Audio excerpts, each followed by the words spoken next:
Think اب یہ پروگیٹو پہ چل رہا ہے یا جنرل راحیل شریف کی آپ کہہ لو کہ ایک چوائس پہ چل رہا ہے ایک آن اے کنٹینیوٹی بیسس؟ شکریہ پی جے میر صاحب. اس ایشو پہ جو میرا پوائنٹ آف ویو ہے وہ تھوڑا سا ڈیفرنٹ ہے، اور میں نے تھوڑی دیر پہلے اپنے پروگرام میں بھی یہ بات کہی ہے کہ یہ ایک بہت سینسٹیو معاملہ ہے اور اس پر ہمیں اسپیکولیشن سے گریز کرنا چاہیے. اور اس میں کوئی شک نہیں ہے کہ یہ وزیر اعظم کا اختیار ہوتا ہے کہ اس نے کس کو آرمی چیف مقرر کرنا ہے. تو وزیر اعظم صاحب کو جو نام بھجوائے گئے ہیں اس میں میرا خیال ہے کہ تمام کے تمام جو لیفٹیننٹ جنرلز ہیں وہ بڑے باصلاحیت ہیں، اور جو اس لسٹ سے باہر ہیں وہ بھی بڑے باصلاحیت ہیں. میں یہ سمجھتا ہوں کہ پاکستان آرمی میں کوئی بھی انڈسپینسیبل نہیں ہے، اور جنرل راحیل شریف جو ہیں وہ ماشاءاللہ بڑے قابل اور باصلاحیت جرنیل تھے. اور ایک اچھے اور قابل لیڈر کی سب سے بڑی صلاحیت یہ ہوتی ہے کہ وہ اپنا متبادل پیدا کرتا ہے، یعنی کہ وہ اپنا سبسٹیچیوٹ ضرور پیدا کرتا ہے. وہ صرف خود لیڈر نہیں ہوتا بلکہ وہ نیچے سے بھی لیڈرز کو گرو کرتا ہے جو بعد میں اس کی جگہ سنبھال سکیں. تو میرا خیال ہے کہ جنرل راحیل شریف صاحب جو ہیں انہوں نے 3 سال میں بڑا اچھا کام کیا، اور نہ صرف یہ ہے کہ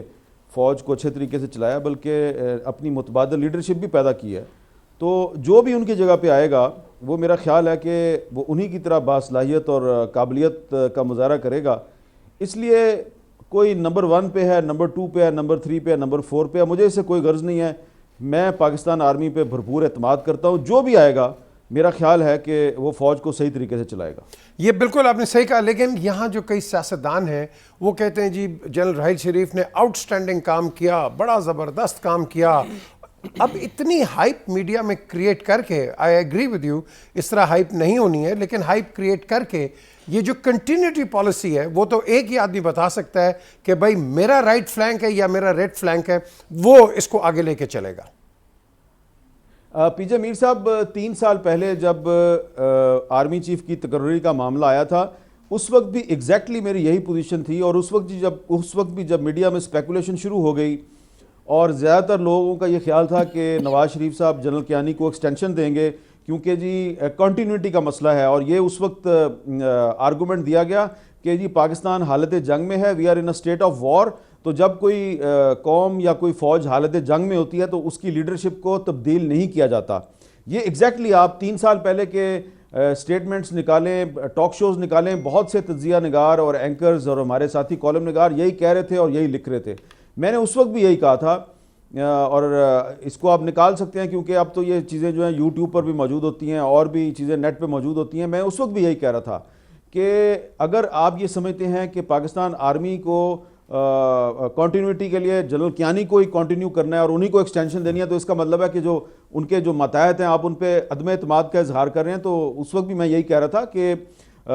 ضروری نہیں ہے کہ آپ ایک آرمی چیف کو بار بار ایکسٹینشن دیں، اس کے نیچے جو لوگ ہیں ان پر بھی اعتماد کرنا چاہیے. اور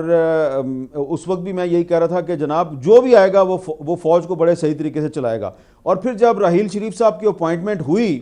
تو بہت سے جو ہمارے اینالسٹ ہیں اور جو الیکٹرانک میڈیا پہ تجزیے دیتے ہیں لوگ، انہوں نے کہا کہ یہ کس کو لے آئے ہیں، اس کو تو ایکسپیرینس ہی نہیں ہے، یہ تو کور کمانڈر گجرانوالہ تھا، اس کو تو نارتھ وزیرستان میں یا ساؤتھ وزیرستان میں جنگ کا تجربہ ہی نہیں ہے. نکال کے دیکھیں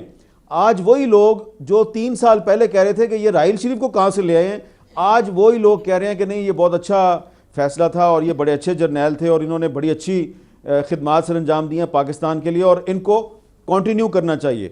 تو میں آج بھی وہی میری پوزیشن ہے جو 3 سال پہلے تھی. میں کہتا ہوں کہ جنرل راحیل شریف نے بہت اچھا کام کیا ہے، لیکن اگر آپ یہ کہتے ہیں کہ راحیل شریف صاحب کو ہی کنٹینیو کرنا چاہیے، اس کا مطلب ہے آپ راحیل شریف پہ عدم اعتماد کر رہے ہیں کہ جی انہوں نے کوئی سبسٹیچیوٹ پیدا نہیں کیا، ان کے نیچے اچھے لیڈرز، اچھے جرنیل گرو نہیں کر سکے. تو میں سمجھتا ہوں کہ راحیل شریف صاحب نے اگر خود فیصلہ کر لیا کہ وہ ایکسٹینشن نہیں لینا چاہ رہے اور وہ جا رہے ہیں تو ہمیں ان کو سلیوٹ مار کے بڑی عزت سے بڑے احترام سے رخصت کرنا چاہیے. اور ان کی جگہ پہ جو بھی آئے گا، خواہ وہ اشفاق ندیم صاحب ہیں، زبیر حیات صاحب ہیں، باجوہ صاحب ہیں، رمدے صاحب ہیں، کوئی بھی ہے، جو بھی آئے گا، میں سمجھتا ہوں کہ وہ فوج کو اسی احسن انداز میں چلائے گا جس احسن انداز میں جنرل راحیل شریف صاحب نے چلایا. تو اس لیے میں اسپیکولیشن میں نہیں جاؤں گا کہ کون اچھا ہے کون برا ہے. نواز شریف صاحب اس کو رکھیں اس کو نہ رکھیں، نواز شریف صاحب جس کو بھی لے کے آئیں گے وہ اپنے ادارے کے ساتھ چلے گا.